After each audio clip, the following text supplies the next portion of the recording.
Welcome to the PEEP podcast. I'm your host, Nicolle, and on this episode, I want to talk about ethics in paranormal investigating. I don't think anything I'm about to say will be controversial, but if you disagree with any of it, let me know. I'm willing to have a civilized, constructive conversation about it.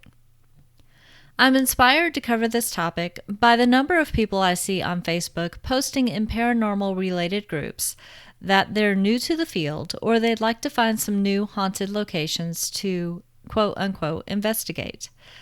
Often those posts are answered with places that are likely private properties that appear abandoned. Oh, and then there are the popular cable TV shows where investigators walk into a supposedly haunted location and yell profanities at the spirits that reside there. Or just as bad, immediately tell the people who live or work at the location that there's demonic activity based on a gut feeling and some local folklore. And what about the investigators who walk into a place looking to prove it's as haunted as everyone says? Maybe you're wondering how that's a bad thing? I'll get there. Hang with me for a moment.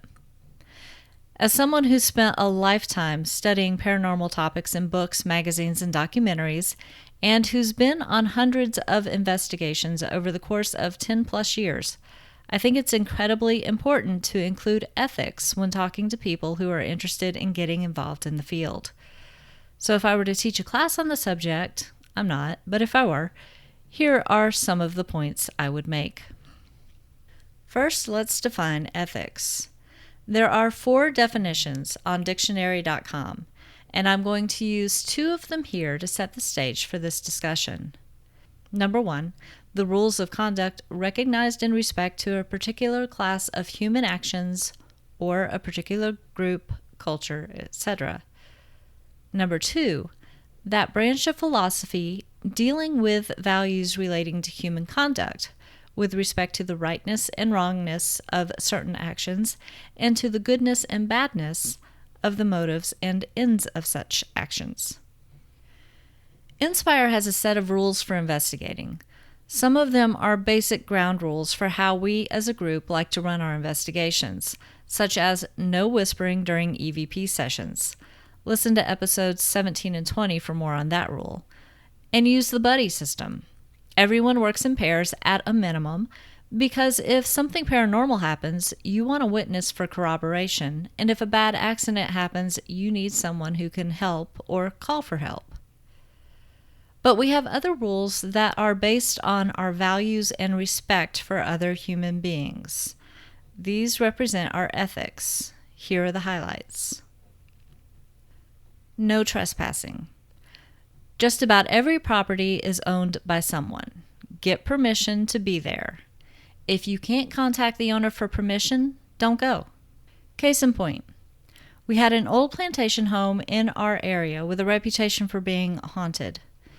It appeared to be abandoned, but the fact of the matter was the owner had plans to completely renovate it to the condition it had once been when previous generations of his family had lived there. The work was going to take a lot of time and a lot of money, and he was excited about the prospect. He gave us permission to take our meetup group there for training purposes in exchange for cat food. Yes, cat food. He fed the neighborhood's feral cats to help keep the rodents and other varmints at bay. Each time we visited the home to do an investigation, we noticed more graffiti and other damage from people who had never gotten permission to be there. Windows were busted out. Stair railing was damaged. What few items were left in the house showed signs of smoke damage. It was a mess because of legend trippers and people with no respect for other people's belongings. Eventually, we had to stop going because he was frustrated with the whole situation, and because it was no longer a safe building for us. Years later, the house is still there, in worse condition than ever. I think he's given up on the hope of restoring it. all because people were disrespectful and selfish. Obviously, that makes me unhappy on his behalf, and I hope some of the trespassers have been caught and charges were pressed. No provoking. It seems to be a popular tactic, challenging whatever spirit might be present to push you or otherwise forcefully show a dramatic sign of their presence. There are a couple of reasons we are against that behavior.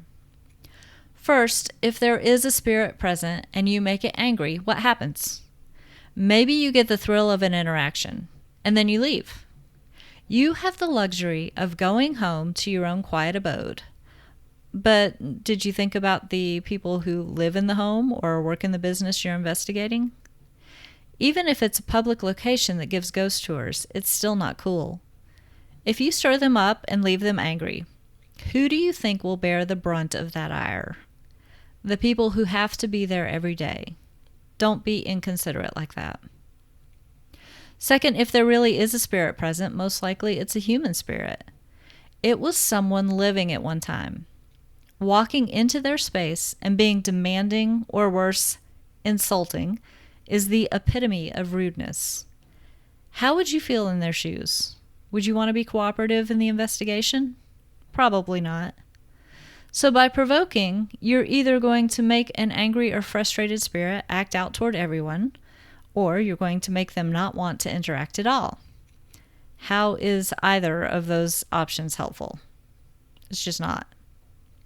Don't jump to conclusions. Inspire takes the experiences of the people who live in the home or work in the building seriously. We listen to their stories of activity and how it makes them feel, and use the information to help us pinpoint what areas to focus on, what tactics to use, and what time of day or night to investigate. If the activity in a home happens at 3 p.m. every day, why would we bother being there at 3 a.m.? You investigate when it makes sense to the situation, not when the TV shows tell you that you should. Once we decide to take a case, we use the information given to us to try to find mundane explanations first. Is there a plumbing or HVAC problem that might cause mystery noises? Does an area have unusually high EMF, which can affect a person's feelings and perceptions? Is it possible someone in the household let a prank go too far? It happens. I speak from experience. Then we do a full investigation with EVP sessions. Any experiments that might be relevant to the reported activity, photography, video, etc. Once we've done that, we thoroughly go through the data and look for anomalies such as electronic voice phenomena on audio recordings. If we find anything, we present it to the homeowner or business owner and let them determine whether it's enough to deem the place haunted. We do not proclaim a location haunted. We present our findings and say whether we witnessed the activity ourselves. If we had no experiences and no anomalies, does that mean it isn't haunted? No.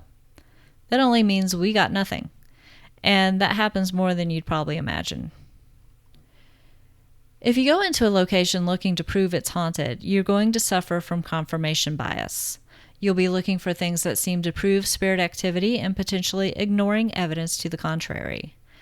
That way of investigating is intellectually dishonest. Don't jump to conclusions, part 2. It's probably not a demon. There are at least 2 good reasons not to tell someone they have a demonic entity terrorizing their home or place of business. Number 1, if the activity there is paranormal in nature, how likely is it that there's a demon on the loose? In my experience, if demons are real, it would be a rare occurrence. I'm more inclined to believe the mischievous or frightening activity is the spirit of a person who's trying to get attention or possibly send a message of some sort. And yes, that could mean it's an angry or even sociopathic spirit. What a person was in life, so they'll likely be in death. Nasty people become nasty ghosts. Ask yourself how telling the person who invited you into their home that they have a demon present will help them, especially if you don't have some darn solid proof to back that up. Again, you give them reason to be more afraid in their own home, and then you get to go home and sleep in your own safe bed at night. Meanwhile, how could they sleep after being told that?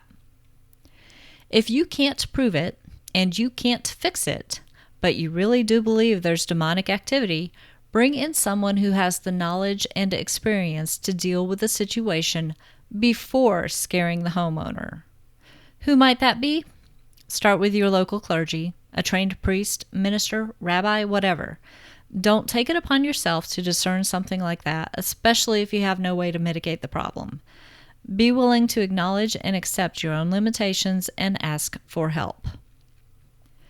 Be honest about your motives. If you're just thrill-seeking, that's okay, but don't present yourself as a truth seeker or scientifically motivated if that's not your reason for investigating. Some people may think it's cool to give you a chance to investigate their home just to see what you get. And if they trust you with that opportunity, keep the rest of these guidelines in mind. Keep it confidential, unless you have permission from the home or business owner to talk about their case. Don't tell the world who they are, where they live, and what's going on. If you must talk about the case, change the names and hide the location. You wouldn't want anyone airing your dirty laundry, so don't air theirs. Giving details may bring unwanted attention, such as a line of cars full of curious people driving through their neighborhood, taking photos of their home, or worse, trespassers. And now we've come full circle. These are the main points I'd make if teaching a course on ethics and paranormal investigating. There are others that could be made too. Feel free to chime in on Facebook or Twitter if you have ideas. Thanks, as always, for listening. If you have an idea for a show topic, you can fill out the contact form at peeppodcast.com. That's P-E-E-P podcast.com. Remember, that stands for People Experiencing Everyday Paranormal.